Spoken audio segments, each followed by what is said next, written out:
할렐루야. 예. 그 몇 분까지 하는 거? 마음대로. 아, 왜냐하면 저희 제 파송교회는 설교를 제가 50, 그러니까 한 45분에서 50분을 설교하고, 저희 그 모교회에서는 25분 설교를 한대요. 45분 설교를 준비해가지고 계속 해가지고 저희 어머니한테 이제 혼나는 경우가 있어요. 왜 이렇게 설교를 해? 설교가 짧아요, 은혜가. 아, 그래요? 예. 네. 아, 그래요?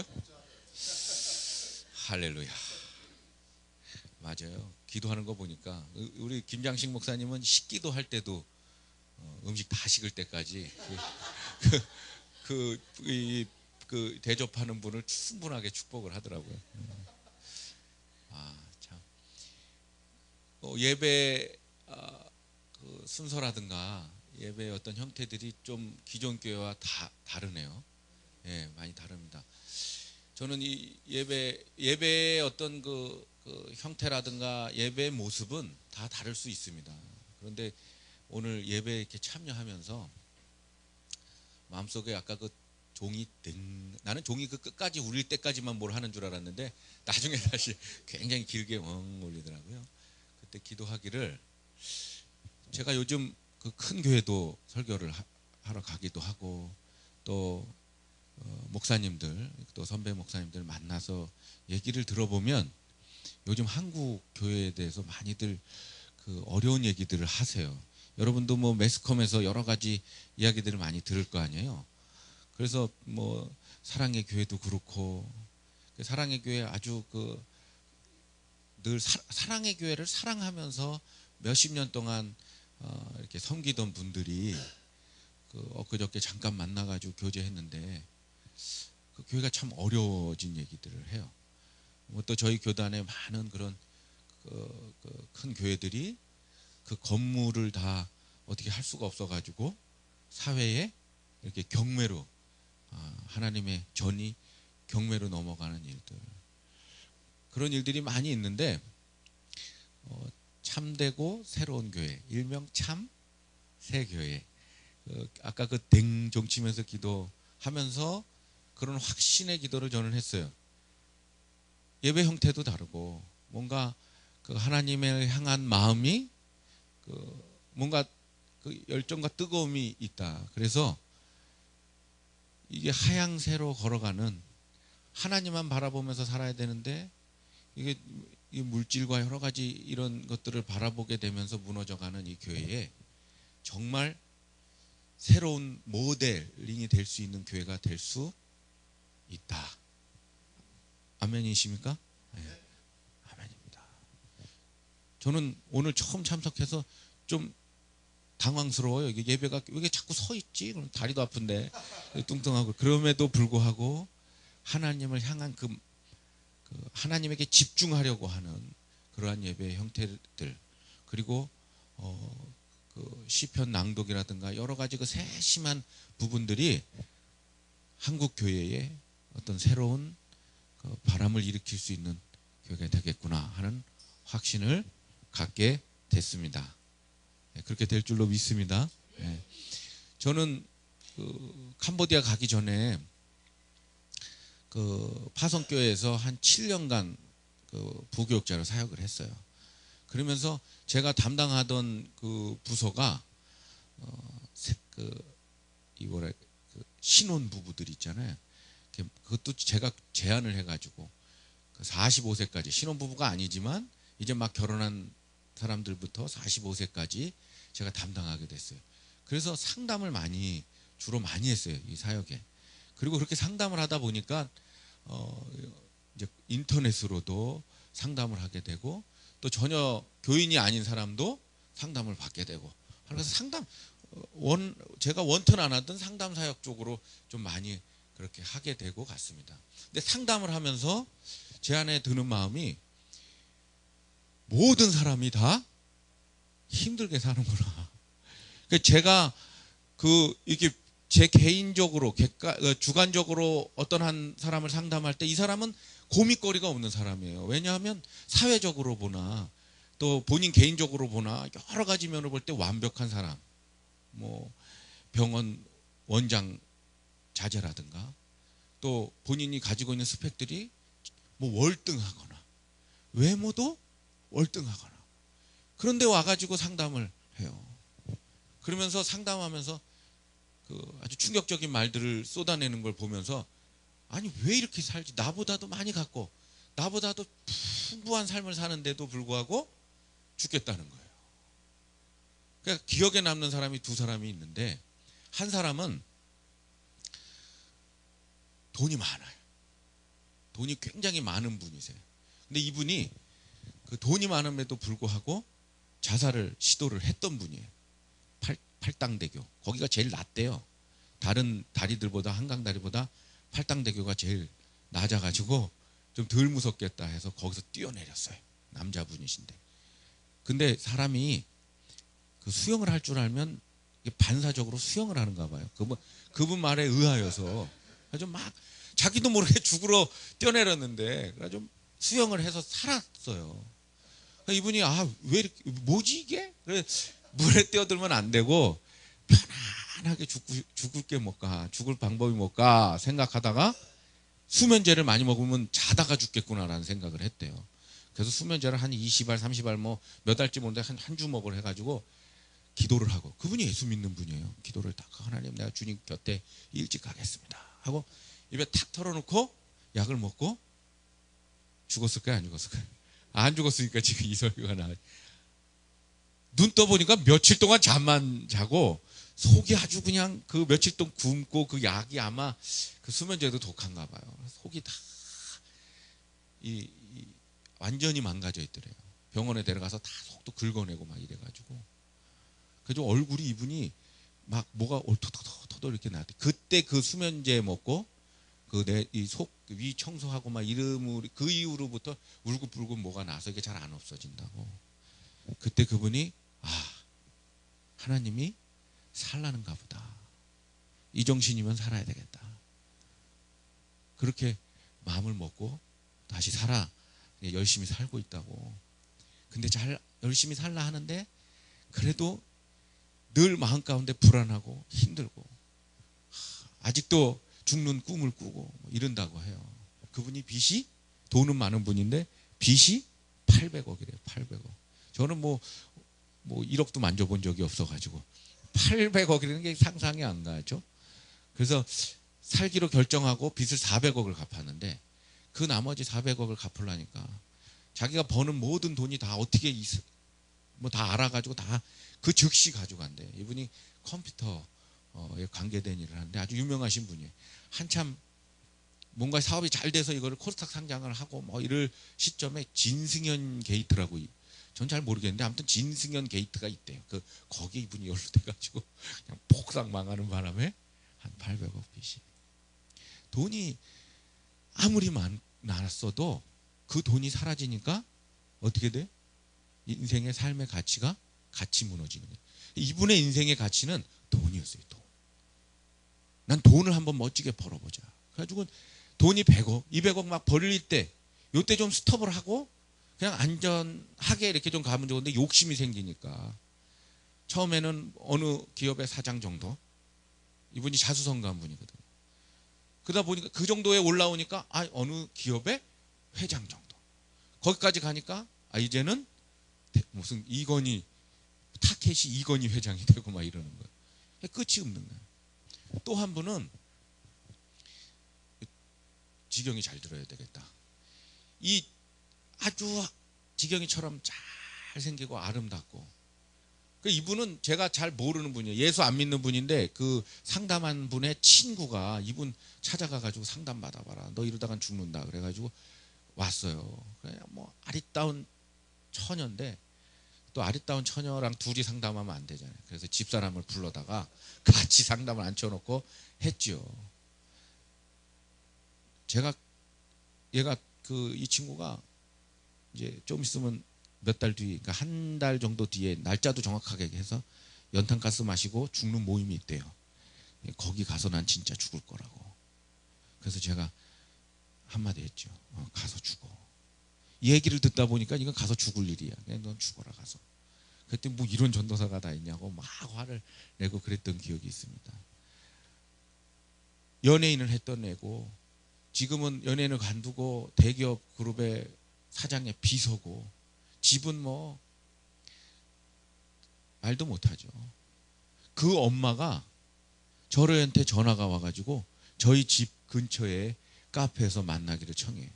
갔더니 집사람하고 나갔더니 그 아주 중년의 아름다운 여인이 하는 말이, 그때 제가 전임 전도사였거든요. 전도사님, 얘가 상담한 내용들 절대 입 밖에 내지 마십시오. 왜 그런 줄 아세요? 자기 사위가 누군데 그러니까 알겠더라고요. 제가 요번에 국회의원 선거를 나가는데 혹시 이 애가 걸림돌이 될 거가 걱정이 돼서 저를 찾아온 거예요. 딸은 죽겠다고, 진짜 그 아이는 죽겠다고 온 아이거든요. 정말 죽으려고 온 아이인데 그 아이의 상담을 이렇게 받아보니까 집안에 문제가 있어요. 근데 그 아이가 왜 죽으려고 그랬냐? 남자 때문이야. 집에서 극렬하게 반대해서 그 남자애가 결혼까지 직전까지 가고 집까지 다 지어놨는데 지참금 뭐 이런 게 얼마 많지, 저로서는 많은데 어쨌거나 이 부모에게는 작은 거예요. 그래서 자꾸 그 스트레스를 주니까 결혼을 허락했지만 남자애가 그냥 에이, 야 우리 그만두자. 그리고 떠나버린 거예요. 이 여자에게는 이 남자가 인생의 전부였다고요. 너무너무 사랑하니까.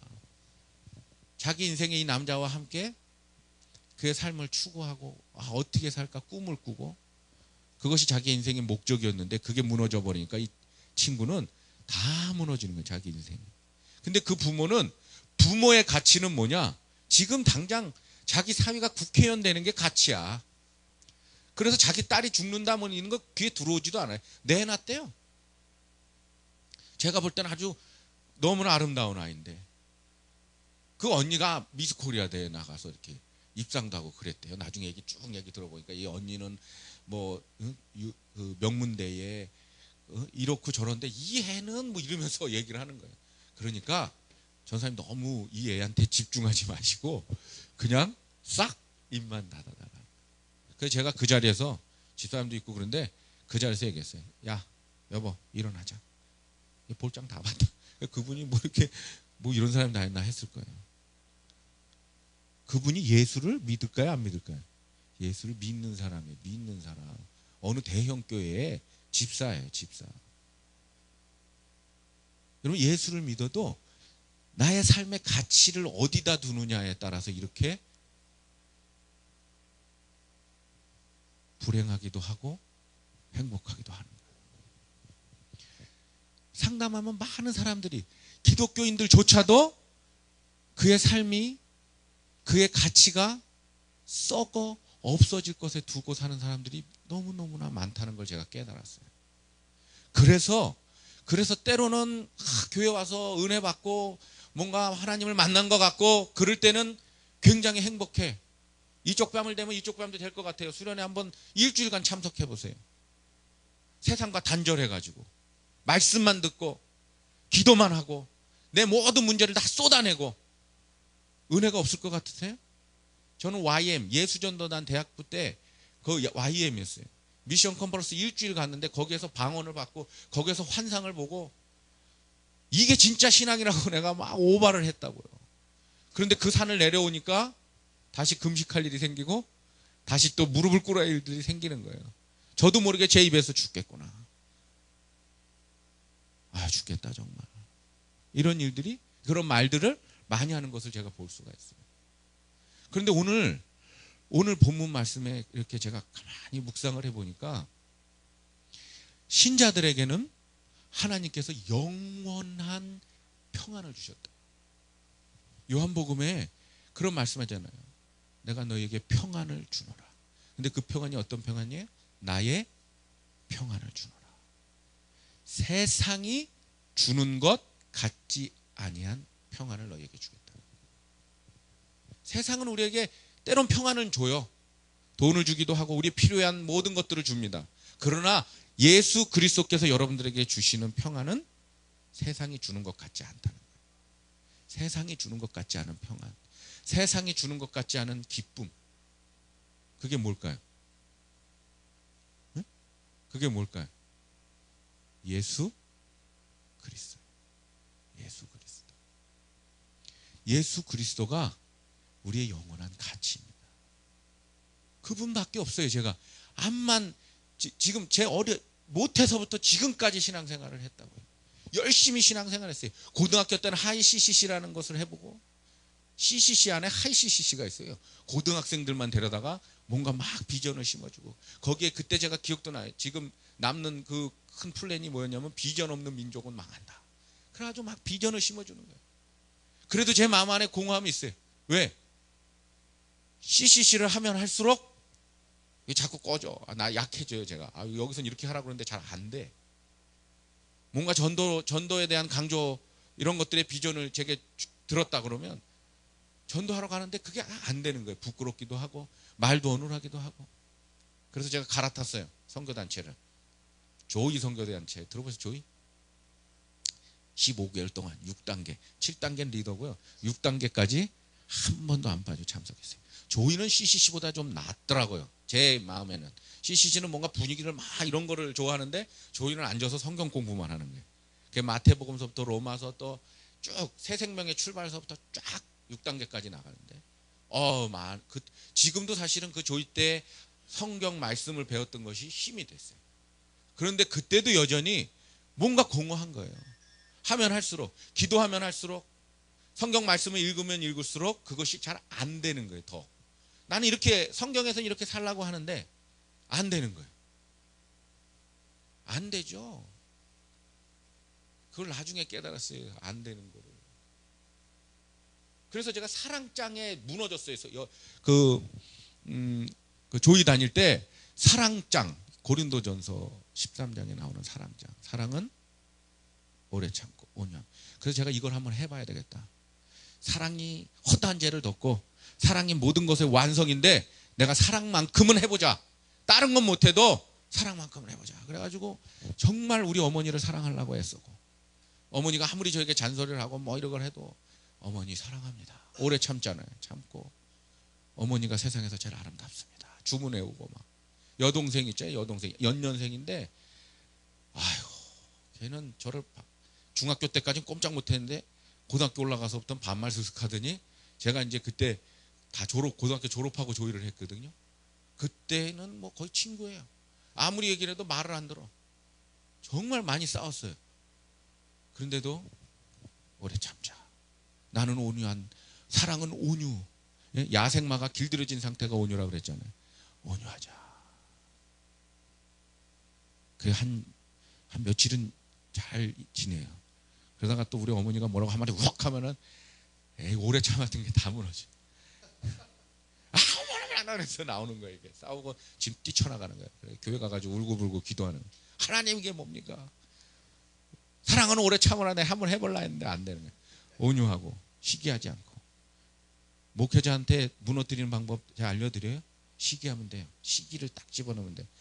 김장식 목사님 앞에서 목사님, 목사님이 목사님보다 설교를 참 잘하고 얼굴이 참 잘생겼던데요.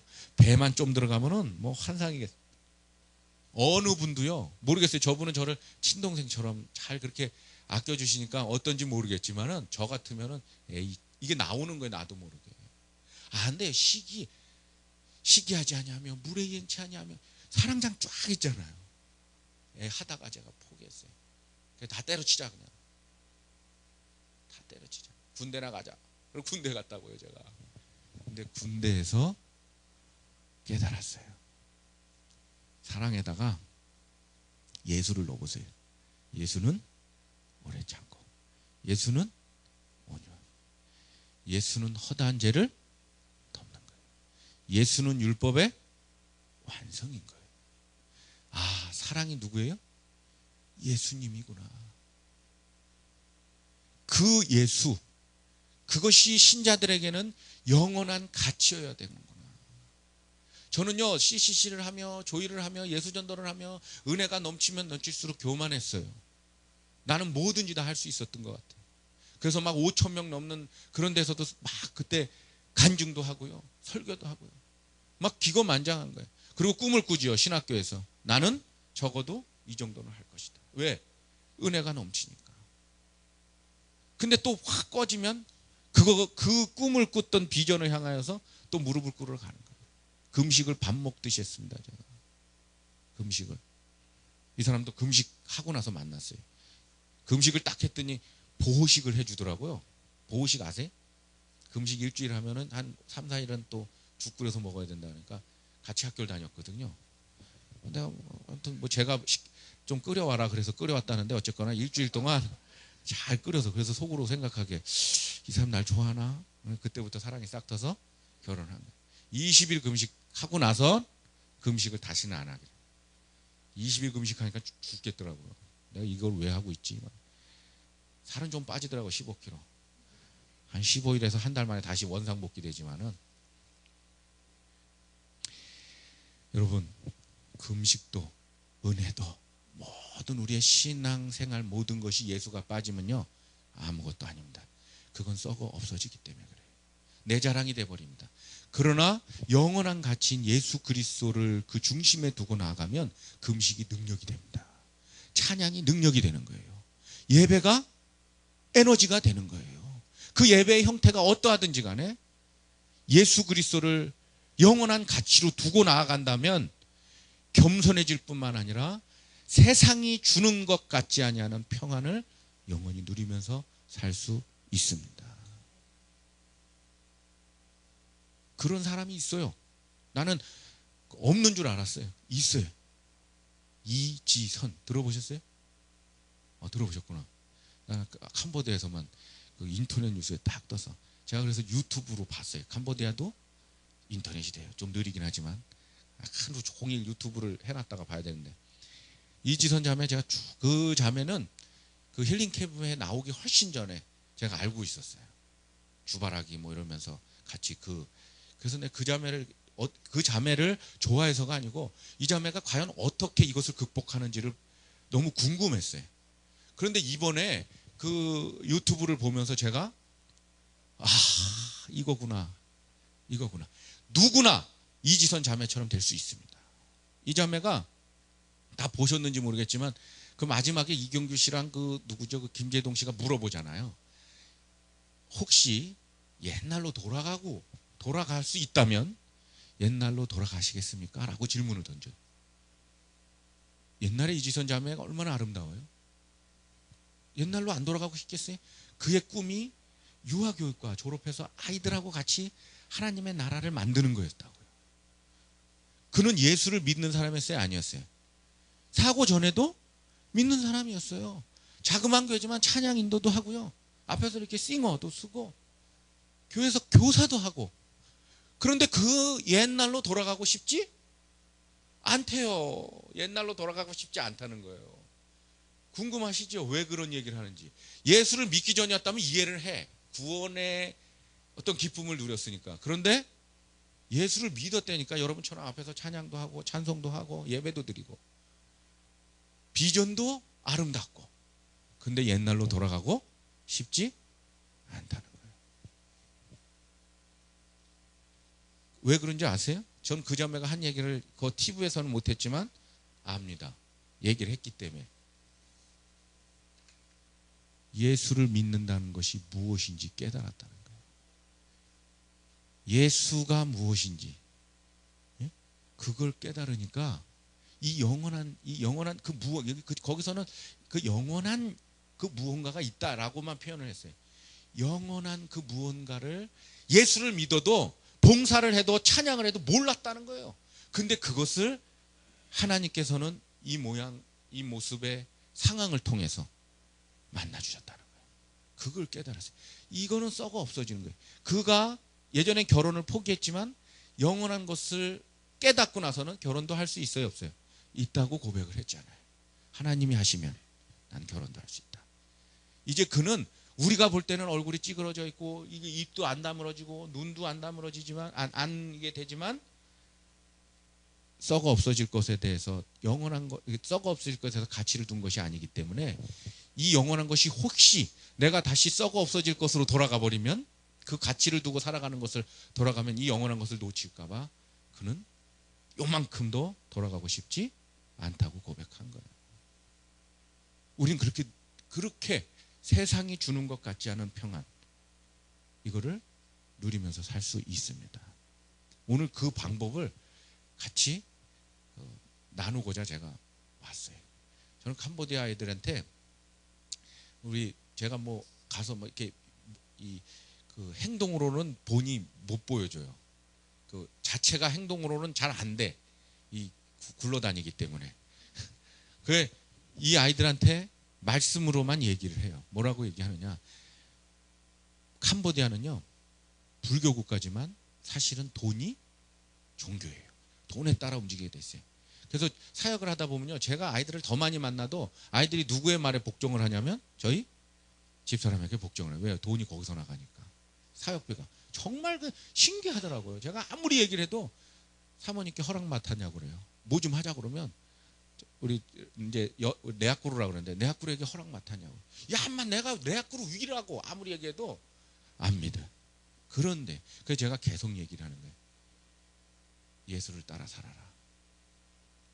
예수가 너희 안에 있음을 믿고 살아라. 그러면 세상이 너희를 감당할 수 없다. 이 얘기만 해요. 여러분, 그 방법이 있어요. 첫째는 그런 영원한 가치인 예수 그리스도, 그가 내 안에 살고 있음을 믿으시기 바랍니다. 믿으셔야 돼요. 믿음이 우리를 살게 만들어요. 내 환경, 내 모양, 내 모습 이거 보지 마세요. 내 안에 있는 누굴 봐요? 예수님을. 그분이 지금 내 안에 있다. 오늘 본문 말씀에 예수님께서 제자들에게 그 떠날 것에 대해서 얘기를 해요. 그리고 나서 하늘에 너희들의 거처, 예비할 거처에 대해서 얘기하고, 너희들이 내가 가는 것을 알 수 있다, 알고 있다라고 말하니까 도마가 질문을 하죠. 주님께서 어딜 가는지 말을 안 해줬는데 내가 어떻게 압니까? 겉으로 보여주지 않고 외형으로 나타나지 않았는데, 경험으로 나타나지 않았는데 그걸 어떻게 압니까? 주께서 가시는 길을. 주님이 말씀하셔요. 아니라는 거죠. 내가 곧 길이요 진리요 생명이라는 거. 아멘이십니까? 이거 진짜 믿어야 돼요. 그냥 우리가 늘 외웠던 말씀으로 그냥 갖고만 있으면 능력으로 나타나지 않고, 그 예수가 길이고 진리고 생명이신 분이 누구 안에 거하신다고요? 내 안에. 그리하면 너희들이 무엇이든지 원하는 대로 내가 이룬다는 거예요. 내 이름으로 구하는 자마다 다 내가 응답하겠다는 거예요. 예수의 이름으로. 그러니까 믿으셔야 돼. 저는요, 저희 집이 가난한 집안에서 태어났어요. 저희 집 사람은 우리 집이 부자인 줄 알고 시집 오고. 왜냐하면 우리 동기 녀석이 그냥 장난 농담을 한 거예요. 지나가는 우리 마을을 지나가는데 제일 좋은 집 보고 저거 창준이 형네 집이라고. 나중에 사귀고 인사드려 갔는데 그 집을 지나쳐가지고 산골짜기로 휙 들어가가지고 거의 쓰러지는 집으로 쑥 들어가니까 당황스러웠겠죠. 잠깐 앉아 있는데 쥐가 막 우등등등 나니까. 곱게 자란 곱디 고운, 예? 딸은 저 집안에 아들들이 다 아들이고 딸만 딱 하나거든요. 뭐 친척들이 다 외가댁, 친가댁 다 아들만 한 10대 명이 돼. 근데 딸 하나야. 얼마나 곱디 곱게 자랐어요.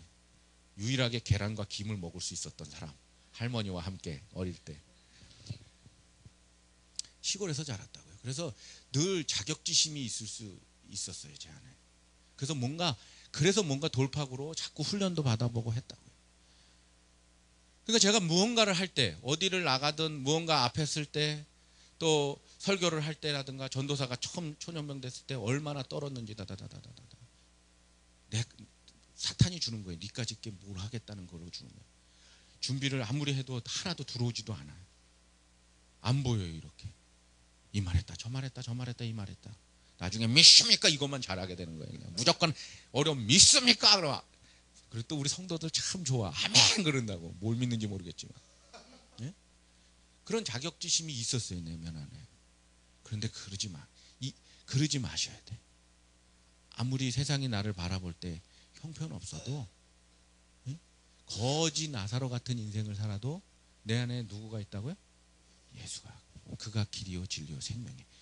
어딜 갈지 막막하고 참 답답하고 속 썩어 문드러지는 일이 있더라도 주가 길이니까 우리는 그 길을 알아요 몰라요? 압니다. 왜? 주님이 가르쳐 주거든요. 무엇이 진리고 무엇이 옳은지 우리는 몰라요. 그러나 누가 알아요? 예수가 알아요. 그래서 진리를 주께서 가르쳐 주는 거예요. 그 진리가 우리 안에 있으면 우리가 어떻게 돼요? 자유하게 됩니다. 썩어 없어지고 영원히 죽을 수밖에 없는 우리들의 존재지만 또 세상에 나아가서 여러분들은 직장에서 전투 아닙니까?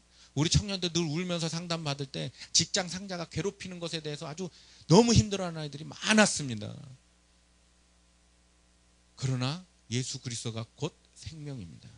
그런 아주 힘들고 어려운 전쟁터라 할지라도 때로는 죽고 싶은 그곳이라 할지라도 세상이 다 무너지라 할지라도 영원한 가치이신 예수 그리스도가 생명이기 때문에 그가 우리 안에 거하기 때문에 나를 떠나서 살지 않으시고 나를 고아와 같이 내버려 두시지 아니한다고 약속하셨기 때문에 그래서 내가 생명으로 일어날 수 있는 거예요. 예수가 있으면 곧 평안이에요. 힘들어? 뭐 힘든 게 그게 바뀌지 않아요. 내가 아무리 기도해도 내 지금 어려운 상황 기도 제목이 응답되지 않아요. 그래도 나는 평안합니다. 왜?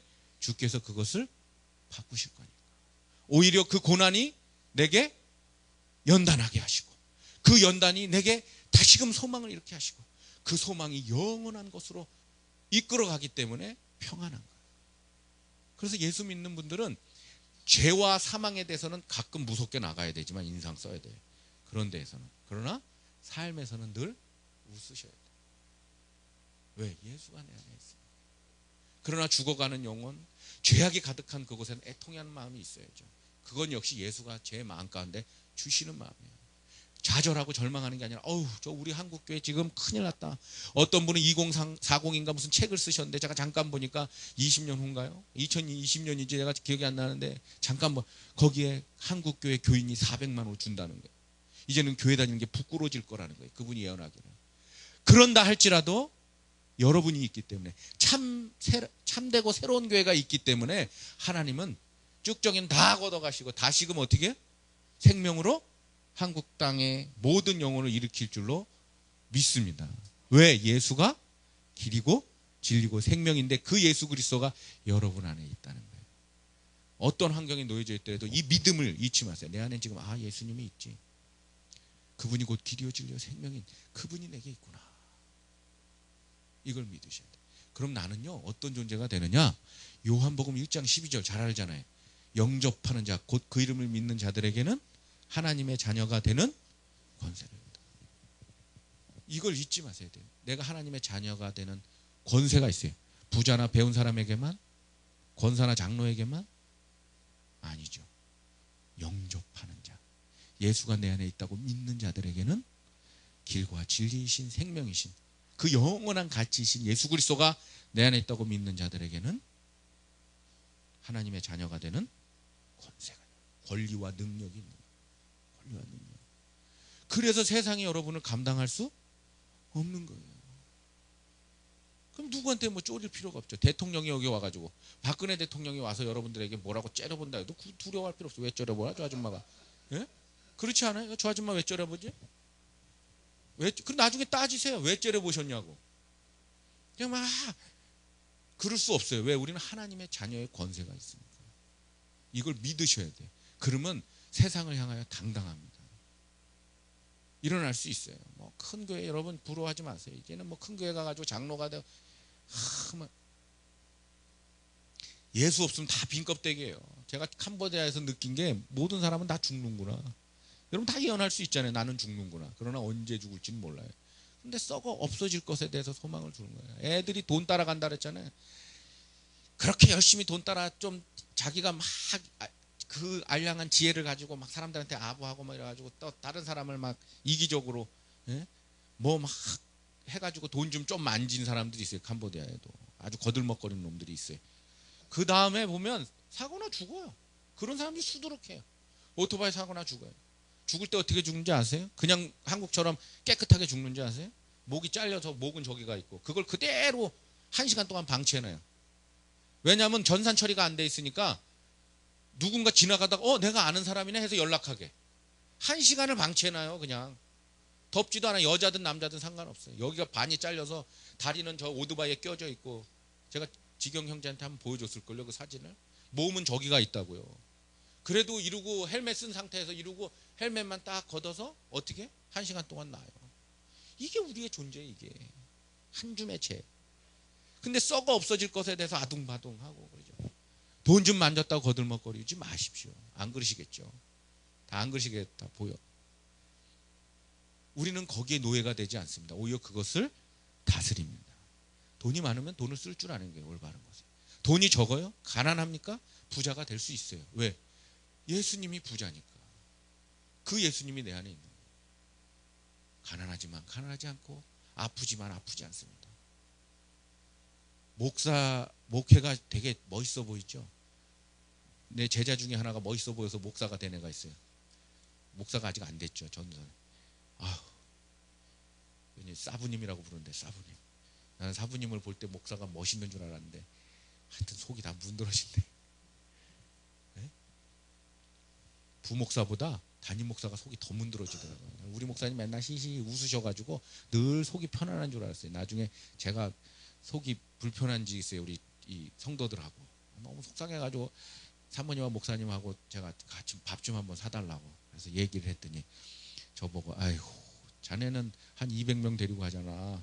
나는 다 온 교인을 다 나는 뭐 김새는 일 없는 줄 알아. 맨날 김샌다고 말이죠. 설교 가지고 뭐라 그러고 노래 가지고 뭐라 그러고.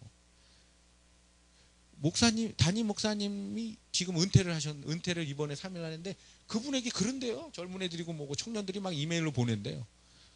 록펠러 예화 들었더니 록펠러 11조 예화 들었더니 청년 하나가 그냥 장문에 그냥 어떻게 그런 예화를 들 수가 있습니까? 뭐 이러면서 그런 일들이 많다는 거예요. 그런데 그럴 때일수록 목회자는 찌그러지면 안 되잖아요.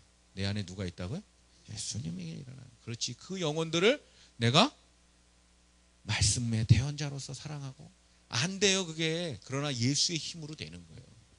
예수가 있으면 그게 됩니다. 정말 돼. 그래서 그리스도 안에 있으면 참 쉽습니다. 그러나 이걸 깨닫지 못하면 어려운 거예요. 그래서 세상이 감당할 수 없는 능력과 권세가 우리에게 있다는 것을 가지고 사니까 어떤 어려움과 이 풍파는 문제가 되지 않는 거예요. 두 번째, 여러분 이제 예수님이 내 안에 있음을 믿으신다고 아멘 하셨잖아요. 그러면 세상을 살 때 이걸 써먹어야 돼요. 예수의 이름으로 나가셔야 돼요. 예수의 이름으로. 베드로가 요한복음에 보면 13장에 베드로가 세족식을 경험하거든요. 근데 베드로는 예수를 늘 사랑한다고 자기 스스로 자타가 공인했어요. 나만큼 우리 제자들 중에 예수를 사랑하는 사람이 없다고 생각을 했어요. 그래가지고 열정적으로 예수를 사랑했던 분이에요. 저는 거짓말로 보지 않습니다. 그 말씀을 비추어 보면 잘나서가 아니라 진짜 예수를 사랑했다고요. 그 세족식을 통해서 예수님과 더 깊은 관계가 됐어요. 이분이. 왜냐하면 세족 발을 닦으려니까 노 안 됩니다 막 이랬더니 니와 나가 관계가 없으면 이걸 안 한다는 거예요. 너와 내가 무슨 관계라는 거예요? 깊은 관계이기 때문에 내가 너를 바르신. 그러니까 너무 오버하니까 뭐 제 몸도 씻겨주십시오 막 이런다고요. 몸은 됐느니라. 그 막 얼마나 은혜가 넘치겠어요. 그래서 베드로가요 물어봐요 주님께. 딱 주님이 다 설교 끝나고 주님 어디로 가시나이까? 알았죠. 그 마음이 어떤 마음인지 주님이. 어디로 가는지 내가 그냥 따라가겠습니다. 어디로 가시나이까? 그곳이 아골골짝 빈들이라도 저는 따라가겠습니다. 주님께서 뭐라 그래? 네가 지금은 나를 따라올 수 없다. 후에나 따라오겠다. 열받기 시작하는 거예요. 슬슬. 이게 아무리 주님이지만. 아니 왜 내가 못 따라갑니까? 그거 물어봐요. 베드로가. 그게 무슨 말씀이십니까? 나는 주님을 위해서 목숨도 아끼지 않습니다. 그 거짓말이에요? 진짜예요? 저는 진짜라고 믿어요. 확신을 했다고요. 나는 목숨을 바칠 수 있습니다. 누굴 위해서? 주님을 위해서. 근데 주님이 말씀하시죠. 네가 내게 목숨을 바칠 수 있느냐? 너는 닭 울기 전에 나를 3번 부인하리라. 여러분, 내가 아무리 은혜를 받고 뭔가 다 할 수 있어도요, 예수의 뜻과 예수 그리스도가 이 안에서 역사하지 않으면 그것은 내 의만 안 되는 거예요. 베드로가 근데 언제 능력을 나타냈느냐? 진짜 후에는 그렇게 주님의 길을 따라가요. 그가 성령을 받을 때, 마가의 다락방에서 성령을 받고 예수께서 하신 말씀이 이제 기억이 나는 거예요. 오병의 기적들, 이런 모든 것들이 하나하나 다 능력으로 나타나기 시작했어요. 뭘 깨달았을 때? 그가 솔로몬 성전에 지나갈 때에 그 성전 미문 아래 누구죠? 안전뱅이가 딱 앉아 있었죠. 그때 그가 놀라운 진리를 입 밖에서 고백해요. 내게 뭐가 없어요? 금과 은이 없어요. 금과 은 못 구하겠어요? 베드로가 마음만 먹으면 구하지. 지금 베드로는 그 말을 하는 게 아니에요.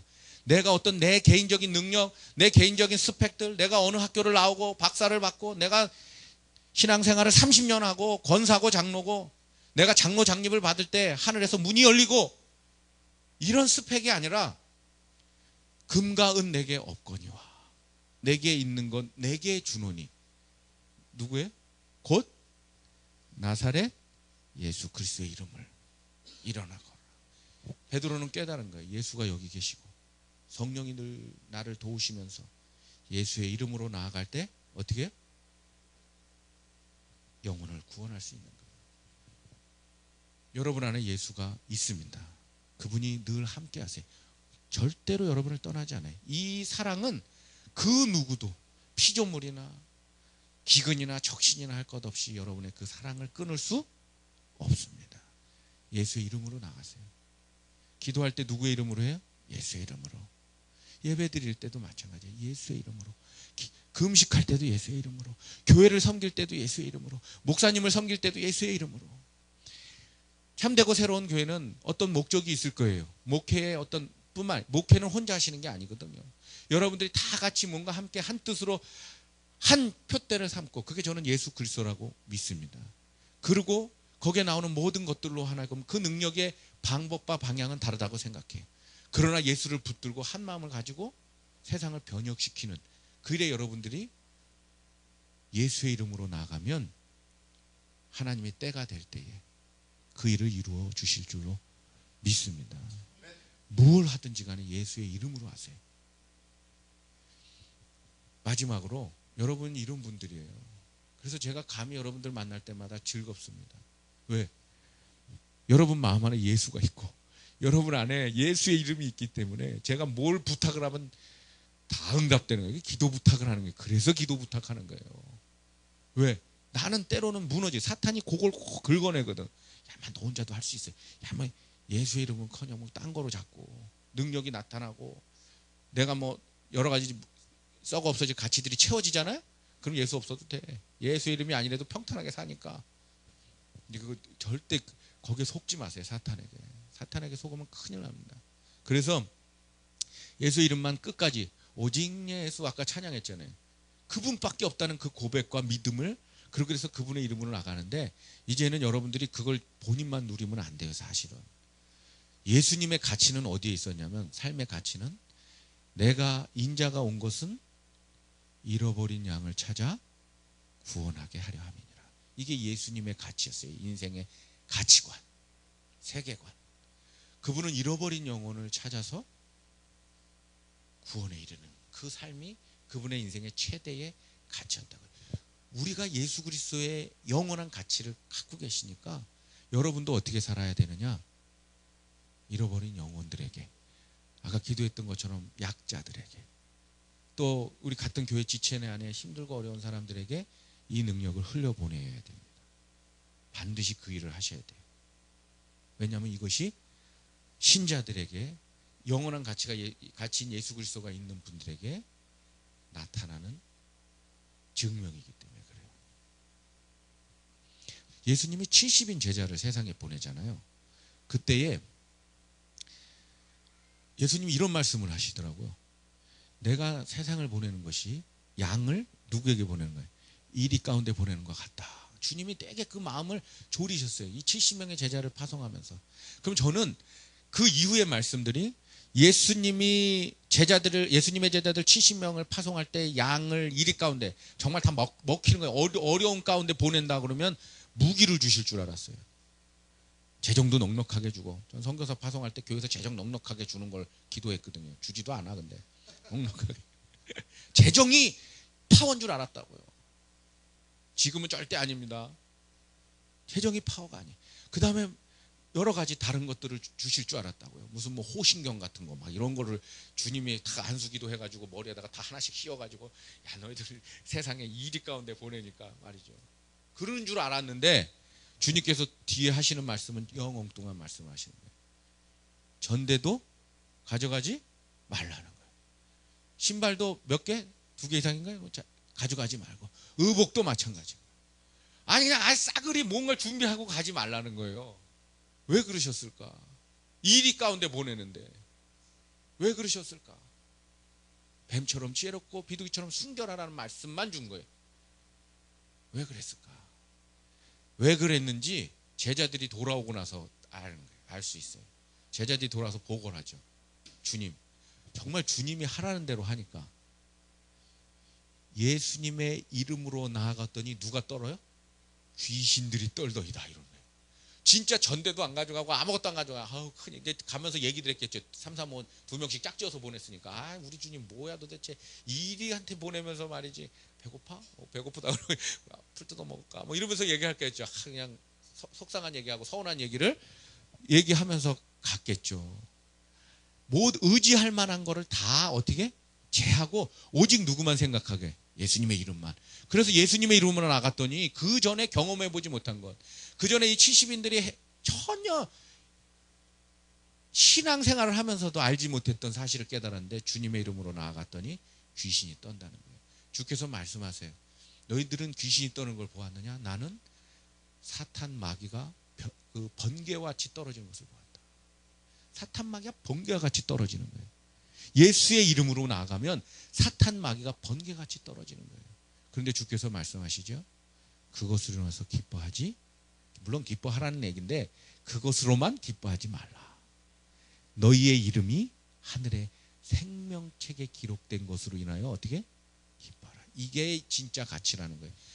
은혜 받고 귀신 내쫓이고 병 고치고 이런 것들보다 더 큰 가치가 어디 있느냐? 영혼 구원이에요. 우리의 형제들, 우리의 자매들을 서로 협력하고 사랑하고 하나님의 나라의 가장 아름다운 모습으로 만들어가는 것, 그게 바로 여러분들의 영원한 가치예요. 그렇게 여기서부터 시작을 하잖아요. 그러면 하나님이 세상이 주는 것까지 하는 평안을 여러분에게 주는 거예요. 억지로 하지 마세요. 전단지 나눠주지 마세요. 저 우리 교회에서 제가 그 회의할 때 당회에서 전단지 좀 만들지 말자고 내가 얼마나 강조했는지 몰라. 진짜 잘릴 뻔했어요. 장로님 한 분이 그냥 확 뭐라 그래가지고 시도도 안 해보고 막 이래. 아니 전단지 그거 나눠줘. 성경을 보면요, 예수님 뭐라 말씀하셨냐면 전도할 사람도 누가 보내줘요? 예수님이 보내주는 거예요. 여러분은 예수가 길이요 진리요 생명이 있는 분인데 그걸 믿고 예수의 이름으로 기도하는 거예요. 주님 좀 사람 좀 보내주세요. 나는 도대체가 뭐 만난다 해서 되지 않습니다. 사람 내게 전도할 대상자를 어떻게 보내달라는 거예요. 그 사도 바울은 뭐라 그랬느냐? 그 전도할 대상자를 뭔 말할지도 누가 알려줘요? 주님이 알려주는 거예요. 그래 기쁨으로 전도하는 거예요. 전도도 막 북적북적 이렇게 해가지고 아니고, 물론 그렇게 북적북적 할 수도 있어요. 뭐 그것도 하나님 뜻일 수도 있는데, 제가 지금 이야기하려고 하는 원리는 뭐냐면 전도도 기쁨과 평안으로 하라는 거예요. 그냥 인상 쓰면서 하지 말고, 아 또 목사님이 또 나가래 뭐 이러지 말고. 나가라는 얘기 안 하시죠? 우리 나가라 그러면 저한테 전화 주세요. 뭐 이렇게 나가가지고 할 수도 있어요. 시간을 정해서 할 수도 있는데 인상 쓰면서 하지 마세요. 하나님 오늘도 내가 나가서 누구를 만날 것을 기대합니다. 하나님이 저절로. 그리고 그 사람 만나서 그 기쁨을 나누고 하나님의 나라를 소개할 때 그가 하나님의 뜻이라면 받아들이고, 그렇지 않으면 뭐 어쩔 수 없는 거죠. 주님의 사람인데 뭐 내가 이래라 저래라 되겠습니까? 주님이 하십니다. 주님이 그 일을 하십니다. 주님의 영원한 가치, 생명 구원 저도 하도록 주님 보내주세요. 기쁨으로. 여러분 한 명 구원하는 거 있잖아요. 이거 전 1,000만 원도 후원금 받아봤어요. 1,000만 원을 주머니에 딱 놓고 캄보디아 가봤는데 가서 자동차를 하나 샀거든요. 지금 아주 그냥 고생 바가지에 하도 고장이 많이 나가지고 1,000만 원을 받을 때 기쁨이 있겠어요, 없겠어요? 있지요. 기도 응답이라 생각하고 뭐 참 그것도 주님이 주셨다고 믿는 거예요. 오늘 장로님 주셨지만 주님 참 1,000만 원 잘 쓰겠습니다. 그거 차 딱 사는 그 순간에 덜덜덜 거리는 게 그 기쁨이 딱 사라져. 그런데요, 지금도 제 마음에 흥분이 되는 게 있는 게 캄보디아 가서 그 중고등학생이 눈물을 흘리며 예수님을 만났다고 고백하는 그 기쁨.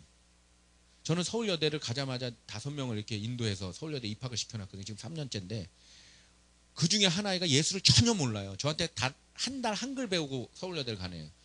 근데 어느 날 돈도 없는 애가, 제가 돈 준 것도 아닌데 비행기표를 끊어가지고 스스로 캄보디아 날라와서 목사님 한국말로 막 너무 저 세례 좀 주십시오. 야, 마 한국교회 너 다니는 교회에서 받으면 되지. 아닙니다. 목사님 때문에 내가 예수를 알았기 때문에 어떻게? 목사님께 받고 싶습니다. 그래가지고 그 몇 명 되지 않는 우리 그 센터의 학생들하고 같이 뭐 세례 성찬기라든가 이런 게 있겠어요, 없겠어요? 제일 아름다운 그릇으로 그래서 크마의 말로 되어 있는 그 세례 주는 그 책을 빌려다가 그걸 읽어가면서 아주 화려하지 않는, 참 내가 너무 미안할 정도로. 근데 그 아이가 나는 구원의 확신이 있습니다. 그 끝나고 나서 나는 구원의 확신이 있습니다. 그리고 제가 다시 돌아왔을 때 지금 목사님이 하시는 그 공부방 사역을 자기가 돕고 싶습니다. 한국말로 또박또박. 그 감격은 지금 말할 수가 없어요. 영원합니다. 저 아이가 영원한 가치인 예수 그리스도를 붙들었구나. 이제 저는 캄보디아 돌아오든 어디를 가든 그가 밟는 모든 땅은 하나님의 땅이 될 것이며 하나님의 지경이 될 것이다. 이걸 믿으잖아요. 그러면 100억하고 걔하고 바꾸자? 전 진짜 안 바꿔. 물론 살짝 걔랑 의논해가지고 야 내가 지금은 바꾼다고 그럴게. 그러나 진짜는 아니야. 왜? 일단 100억이 필요하니까 뭐 이럴 수는 있어요. 그러나 진심은 안 바꿉니다. 정말 안 바꿉니다. 왜요? 그거 썩어 없어. 다 쓰지도 못하고. 그리고 돈이 많으면요 노예가 돼요. 돈은 그 사랑하기 시작하면 일만하게 뿌리가 되는 거예요. 이건 성령님도 어쩔 줄 못해. 그거 회복하려면 힘들어요. 그래서 너희들이 깨어 기도하라는 거예요. 항상 깨어 기도하라. 나 없이도 살 수 있다라고 하는 거예요. 나 없이도. 그게 교만인 거예요. 예수 없이도 살 수 있다. 그래서 신앙생활하면서도 그 교만이 있을 수 있다. 하나님이 사랑하는 우리 복된 하나님 나라의 백성된 여러분들, 예수 그리스도 이 영원한 가치가 그분이 길이요 진리요 생명인, 우리가 갈 바를 알지 못하나 이미 다 가르쳐 주시는 그분이 여러분 안에 있음을 믿습니다. 그분의 이름으로 세상을 변혁시키십시오. 그게 그 영원한 기쁨, 날마다 누리세요. 이건 바꿀 수 없어요. 사도 바울이 모든 게 뭐라 그래요? 예수 외에는, 복음 외에는 내가 가지고 있는 모든 것이 뭐라 그래? 배설물이라는 거예요. 배설물. 그가 깨달았기 때문에. 그렇게 깨달아 고백하는 사람이 무지 많아요. 이사야 선지자 보세요. 주님 내가 여기 있사오니 나를 보내소서. 갔더니 잘 될 줄 알았어요. 아무리 복음을 전해도 다 귀를 막아. 그래서 그가 한 행동이 뭐예요? 옷을 다 벗어버리는 거예요. 부끄럽대요. 선지자란 사람이. 그는 왕족이었어요. 그가 다 옷을 벗고 3년 동안 전도하러 다니는 사람들이 쳐다보는 거죠. 그래야 귀를 기울였다고요. 다 마음을 막아서. 그래도 이사야는 뭐라고 고백해요? 여호와가 나의 기쁨이다.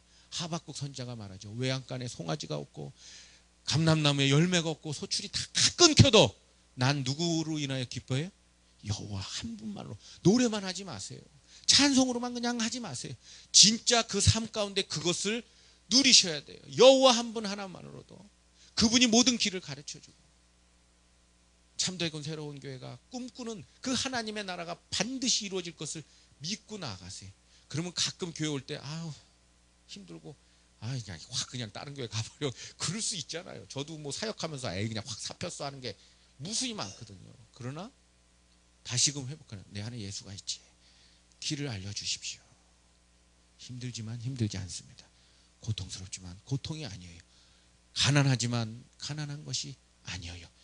교회가 작지만 작은 교회가 아니에요. 하나님이 크다 하셔요. 하나님이 풍요롭다 하셔요. 그러면 풍요로운 거예요. 기도해 주세요. 캄보디아 아이들이 이 동일한 여러분과 같은 동일한 신앙을 갖고, 그래서 저희의 모토는 한 사람의 갈렙을 보내주시옵소서요. 그 갈렙만 딱 붙들면 저는 사역 그냥 대박이에요. 그가 어디를 가든 전쟁을 그치게 할 것이고 영혼을 구원할 것이기 때문에, 그래서 저는 한 사람의 갈렙만, 갈렙이 오라 그랬더니 여자들만 와요. 좀 바꿔야 되겠어. 또 한 사람은 에스더라든가 뭐 이렇게 해가지고. 그래서 여러분들이 기도해 주세요. 유창준 선교사, 첫째 기도해 주세요. 여러분이 기도하면 다 들어줘요. 첫째, 살이 빠지게. 난 먹는 게 너무 적응이 잘 돼가지고 매일 그 쌀국수 있잖아요. 지경 형제도 좋아하더라고요. 같이 오토바이 타고 저희 쌀국수 하나 먹을까? 그래서 가서 이제 먹고 오는데 쌀국수 살 빠지게. 이게 은혜가 안 돼. 덕이 안 돼. 이게 캄보디아에선 덕이 되지만 여기선 덕이 안 돼. 살 빠지게. 두 번째는 유창준 선교사가 하나님의 힘으로 하나님이 하라는 것만, 하나님의 마음을 품고 사역하도록, 오직 예수 그리스도의 마음을 품도록, 요거만 기억하셔서 기도해 주세요. 그리고 캄보디아에도 동일한 하나님의 사람들이 일어나서, 지금은 기독교가 1%밖에 안 돼요. 90년 선교 역사지만 1%밖에 안 돼. 이게 말이 안 되잖아요. 그죠? 1300만 명인데 12만 명이 기독교인밖에 안 되는 거예요. 그러나 그 12만 명이 예수를 바로 알고 하나님의 자녀로서의 권세로 살아가면 하나님의 때가 될 때 부흥을 일으켜 주실 것이고, 그 죽어가는 모든 영혼들이 물 믿듯이 에스겔처럼 그 물이 성소에서부터 나와 모든 강줄기를 다 온 땅을 적시듯이 적시게 해달라고 여러분들이 기도해 주시기 바랍니다. 네, 기도하겠습니다. 사랑과 은혜가 충만하신 하나님, 우리에게 영원한 가치이신 예수 그리스도를 마음속에 허락하시고 그와 함께 더불어 먹고 마실 때에 우리의 삶 가운데 세상이 주는 것 같지 않은 평안과 기쁨을 허락하시니 그 은혜 감사합니다. 세상 살면서 사탄이 우리를 계속 공격하는 것은 예수 없이도 살 수 있다는 것입니다. 그러나 주님, 오직 예수만 붙들고 우리의 삶을 하나님께 올려드릴 때에 우리가 기도하는 모든 제목들, 힘들어하고 아파하는 모든 상황들이 주님의 뜻에 따라 다 평화롭게 바뀌어지는 역사가 일어나게 하여 주시옵소서. 참되고 새로운 교회 이 땅 가운데 주님께서 허락하셨습니다. 많은 교회가 있지만 특별히 하나님만 붙들고 나아가는 교회이오니 많은 영혼을 다시금 예배하게 하고 많은 영혼을 일으키게 하는 귀한 교회가 되도록 주님 이끌어 주실 줄로 믿습니다. 필요에 따라 기도하는 모든 것들을 응답하여 주셔서 은혜와 진리가 가득 넘치는 교회 될 줄로 믿사오니 날마다 예배 가운데 임재하셔서 하나님을 경험할 때에 기쁨으로 즐거움으로 예배하게 되는 귀한 일들이 일어나도록 주님 역사하여 주시옵소서. 감사드리오며 예수님의 이름으로 기도했습니다. 아멘.